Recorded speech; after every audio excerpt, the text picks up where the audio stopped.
What's up YouTube, this is Tubedigga. A few people have asked me recently to do a video on how to append samples in the Akai Mpc Live. Now from what I remember, appending samples was a feature found in old vintage samplers. I've definitely owned a couple of samplers that did this, but I can't remember at all which models or makes they were. But appending samples basically allowed you to take two separate sections of a sample and join them together and create a new sample. Now, because of the other advanced features that the Akai Mpc Live has, such as the chopping samples to pads and the audio editor, it doesn't really need an append function. But I completely understand people's points, and I would also like to see this because it would be a quicker way to achieve what I'm going to show you today. I'm going to make sure I'm in my audio track mode from the main page, press edit audio, browse samples, and there we've got a put your hands where I can see a cappella by Busta Rhymes. I'm just going to load that in.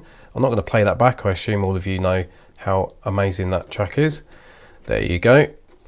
So let's have a bit of Busta Rhymes in there, and make sure you've got your scissor tool selected, and you literally just go, okay, I want this section here and this section up here, and then you get your eraser tool and just delete everything you didn't want. Then you get your cursor tool, and then you can just freely move these behind, in front of each other, so on and so forth.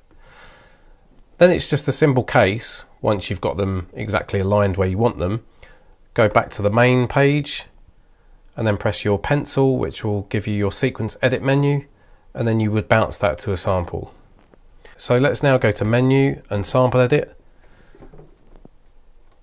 and there's our bounce. So then thereafter you've still got to do a bit of editing, discarding, etc.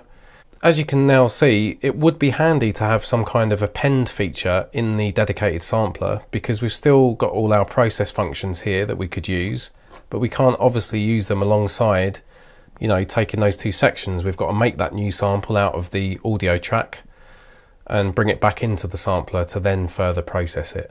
So it would be handy if you could press shift and maybe get a sort of sub-menu pop up saying choose, you know, regions to join, but you can't do that. I think that's why it's an omission from the MPC Live operating system, because you can do it in audio tracks, and it's not really, I don't know, it's an old school way of joining samples together before we had the ability to chop samples in the way that we can these days. So that's probably the most obvious reason why it's an omission from the functionality of the Akai Mpc Live. I hope you've enjoyed the video, guys. I will see you in the next one. This is Tubedigga, and I'm out.